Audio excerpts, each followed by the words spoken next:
20 November রোজ সোমবার আসছে শ্যামা মায়ের পূজা অনুষ্ঠান হবে, তাই সবাই অনুষ্ঠানে যাবেন, দেখবেন, প্রসাদ গ্রহণ করবেন আর মোম আগরবাতি আপনাদের সবার উদ্দেশ্যেই জ্বালিয়ে দেবেন।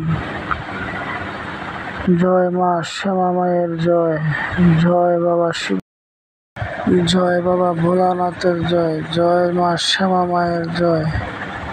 জয় হোক আপনাদের সকলের। সবাই লাইক, কমেন্ট, শেয়ার, ফলো করে যাবেন। সকলকে ধন্যবাদ। জয় জয় মা কালী মার জয়।